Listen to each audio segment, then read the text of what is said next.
Phoenix Knight here. Welcome to the channel, and welcome to Redo Month on Mystical Munchies. This week the site is taking us right back to the Star Wars Galaxy's Edge Black Spire Outpost cookbook as we redo the side, Polystarch Portion Bread. First up, let's tell the story. Jakku is a remote world with little to offer but heat and sand. Food is scarce and water even more so. That makes cooking anything worthwhile there a bit of a chore. However, I did manage to discover a minor culinary miracle of one of my recent visits, instant bread. Known to the locals as portion bread, it's really just a simple mix of polystarch flour and water. The chemical reaction from the combination of the two creates a self-rising miniature loaf that would satisfy even the pickiest scavenger. Maybe the intense heat of the Jakku desert aids in the reaction somehow, because I haven't been quite able to replicate the process in my own kitchen. But with my oven at the right frequency, I've managed to come pretty close. I also took a few grammatical liberties with telling that story. Our problem with this recipe last time was it came out very peppery, mostly because I used way more pepper than the recipe called for. As usual, the ingredients are waiting for us at the table, so let's head in that direction.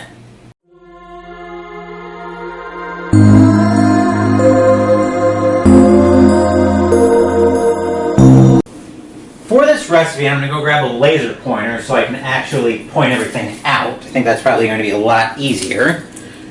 Okay, that's the button I want. So we want half a teaspoon of veggie oil, 4 tablespoons of wheat flour, a tablespoon of instant oats, a teaspoon of sugar, quarter teaspoon of baking powder, what is that, half a teaspoon of thin flakes of dry seaweed, a pinch each of salt, pepper, and ground cinnamon, and I'm probably just going to use the quarter teaspoon because that's as small a quantity of a measuring spoon as I have, and about 4 tablespoons of water, which I'm representing over here with another 2 tablespoon measuring spoon.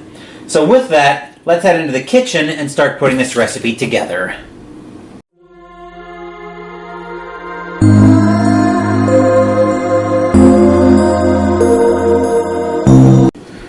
The first thing we're going to do is grab a microwave-safe ramekin, which I've got right here, and we're going to grease it with a half teaspoon of veggie oil. And I somehow, I think I bought this for frying, but for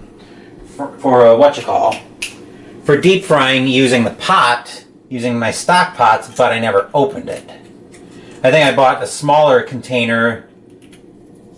I must have bought smaller containers of veggie oil for when I needed smaller quantities. This, I think, is a bulk container that I've got that I'm trying to open on camera, but this is something I'd use when I'm preparing, forget it. This is something I'd use when I'm preparing a stock pot for boiling. So we've got my big gallon jug of veggie oil that I only need half a teaspoon of. Let me see if I can scoop this in. I'm not going to try it. Okay, easy does it. Oh. Alright. I think we got it there. I'll move that to the sink, get that jug out of the way. I can go back on top of the fridge because I've got nowhere else to put it. And we'll spread that around,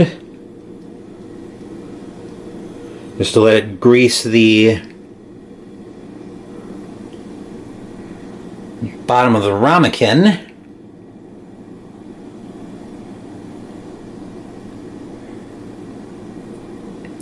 Looks like we've still got some empty spots, some spots in there that we can't quite get to. I think we're getting to most of it now.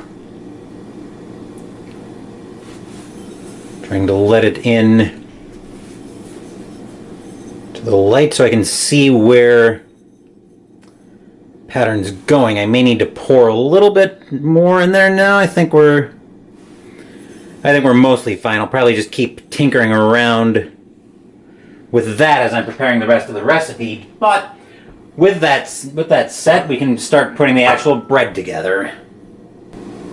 In another medium mixing bowl, in this size bowl, this was plenty last time, we're going to combine everything else together. So we've got the whole wheat flour over here. We want 4 tablespoons of that. 2, 4.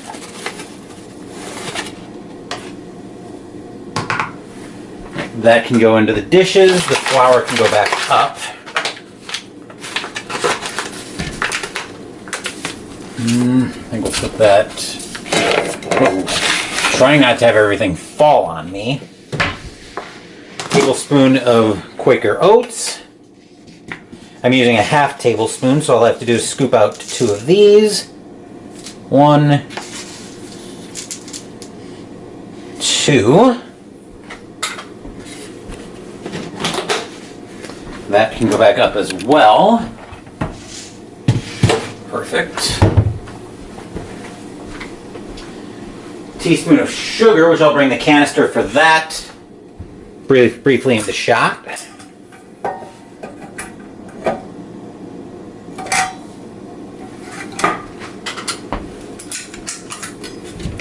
That can go back up as well. 1/4 teaspoon of baking powder. I've got the baking powder right here.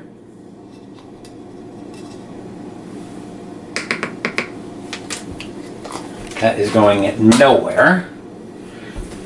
The baking powder, however, is going back up. Then we want the dried seaweed, which is probably the same shade I used as last time.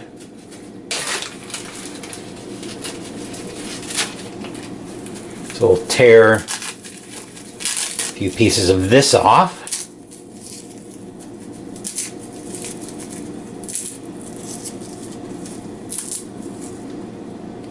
Oop.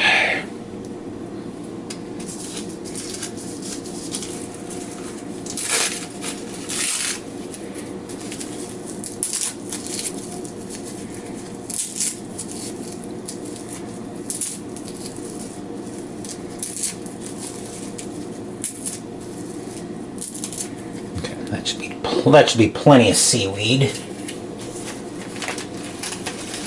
So I'll put that back as well.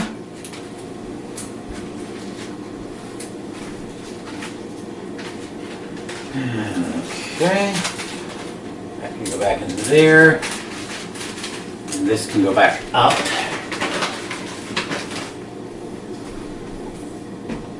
And then here's where we're going to be very, very careful. So I've got the salt, pepper, and cinnamon right here. We want 1/4 teaspoon of each of these. Like I said, that's as close to a pinch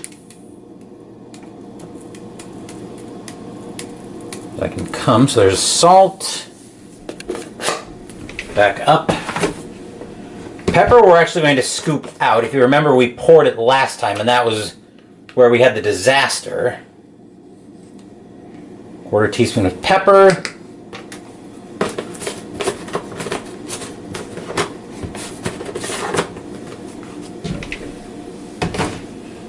And ground cinnamon.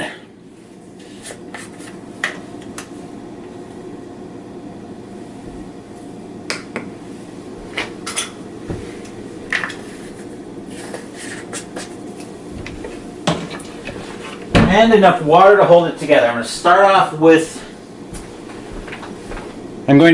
with 2 tablespoons, but if you recall, the first time we made this recipe, I did need more.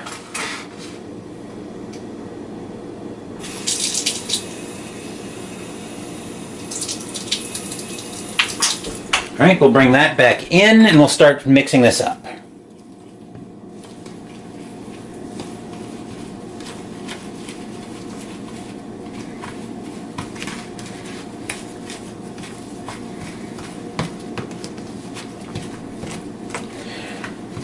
Okay, I can already tell it's crumbly, so I'm going to add some more water to it.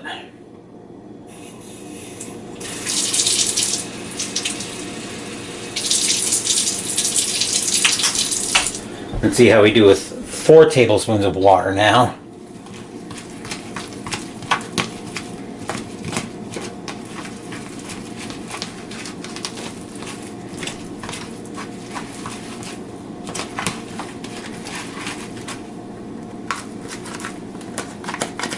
Trying to make sure we get all of the flour mixed in, or at least as much of it as we can.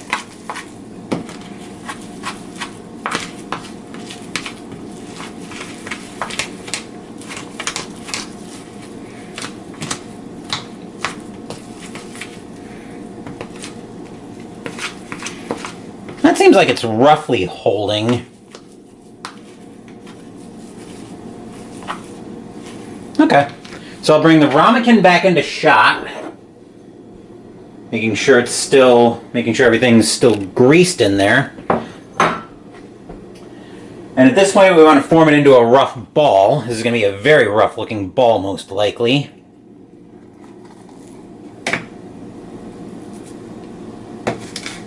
Let's see how much of this we can get out.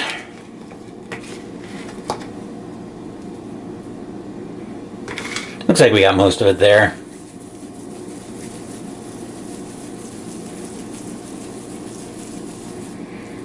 Okay. We'll stick that in the middle of the ramekin. I'll give my hands a quick wash.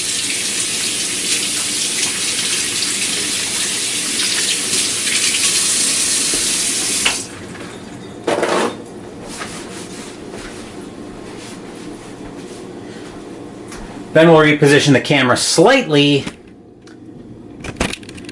and move over toward the microwave, where we'll put this in, and then we'll let it cook for 45 seconds. So where's time cook? Here we are. I can move that into the dishes. Got the pot holder. And I'm expecting the bread to puff up a bit. We'll see what I think when it comes out.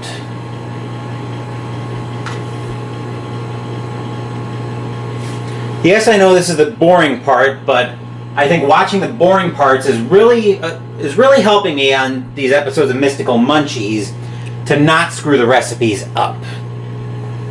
And as I've mentioned before, that's part of the problem I had with the no-bake cookies the very first time, which is a recipe we'll see later this month, is where that's the recipe. The no-bake cookies were the recipe where I got cute and had a lot of problems with it. Let's see what I think here.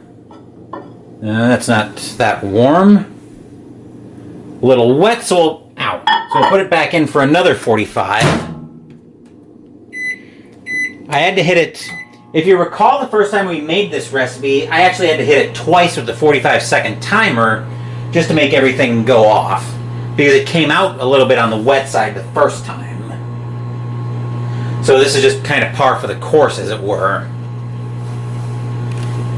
We'll just give this about another 25 seconds left on the microwave. We'll see how this comes out the second time.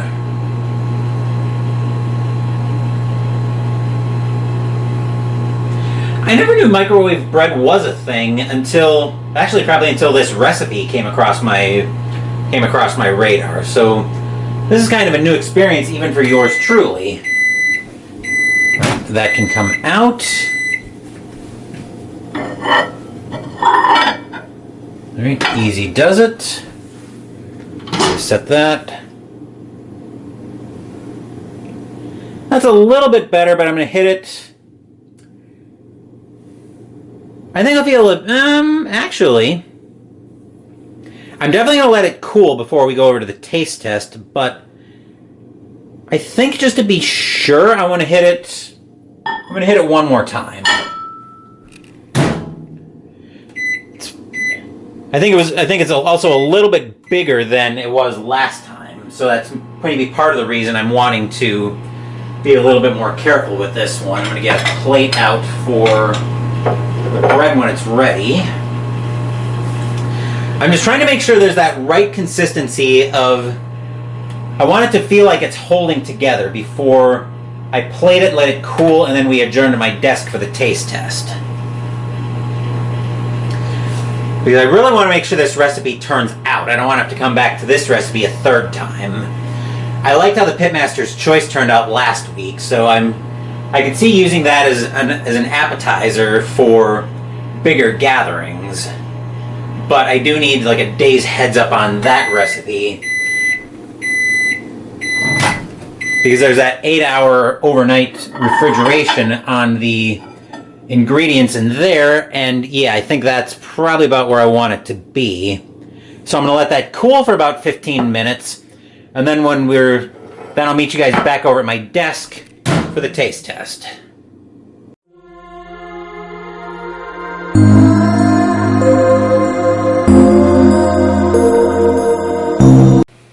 I've got the bread right here. The ramekin actually cooled very nicely. Still a little bit liquidy, but some of that's from the oil. The bread itself is holding together, so let's give it a taste and see what I think.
It's actually not bad. Maybe still a touch peppery, but I didn't use nearly as much pepper as I did last time.